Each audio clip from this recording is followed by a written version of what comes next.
Update na naman mula dito sa ating Wave 110 na ngayon ay papangalanan na nating Durog. Maraming salamat sa lahat ng mga nagsuggest ng pangalan. Napakarami naman talaga ninyong nasuggest. Maraming salamat. Pero talaga, dalawa lang yung pinagpilian ko. Ito yung Vansot at itong Durog. Pero mas umakma dito yung Durog kasi talagang kita nyo naman, halos abonado na ako sa motor na to.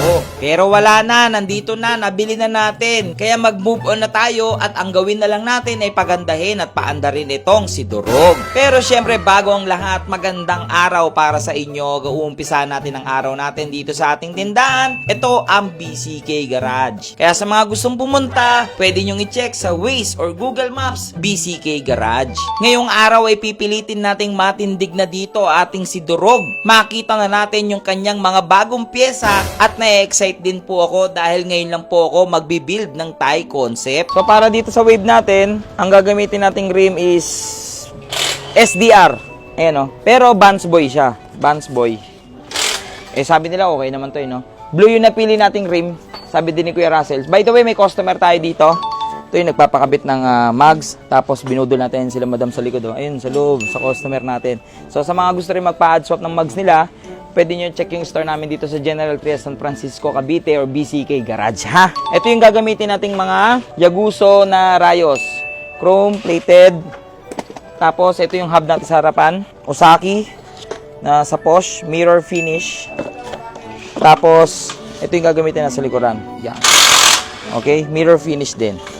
Okay, let's go! So papa-align na tayo. Si Bato ang pupunta sa alignment. So balikan na lang natin to. Medyo may katagalan din kasi mag-align. Dahil umandar na siya sa last video natin, eh ngayon ititindig na natin siya at ayusin na natin ang kanyang mga wirings. Dito papalitan na natin yung mga bumbilyang pundido at lahat ng mga grounded na pwedeng palitan ay dapat palitan na. Papalitan na rin natin siya dito ng Owens front shock. Ito yung mukhang stock lang kasi sabi ng iba, dapat daw sa van style ng Thai concept, puro stock lang or stock look. So mga Lucifer natin, tignan nyo yung powder coated natin dito. Silver. Ganda na ni Wave. So stock lang tayo guys. So yung stock natin swing arm, powder coat natin kasi sabi ninyo at sabi ng iba, sa van style daw dapat stock lang. Tapos may chain cover. Yan, ganda 'di ba? Oh, 'di ba? Stock parts nagmukhang bago dahil lang sa mga powder coated natin. Yung mga powder coat na yan din yung ginagamit natin sa mga mugs na binibenta at sinuswap natin dito sa ating tindahan. Ayos, 'di ba? Sheesh! KYB Pro X para sa ating Wave 110 na sobrang rare na ang hirap nang hanapin yan at ang swerte ko meron pa tayo niyan. Sobrang kalidad yung KYB na shock na yan. Alam naman natin yan na Japan technology ang mga KYB.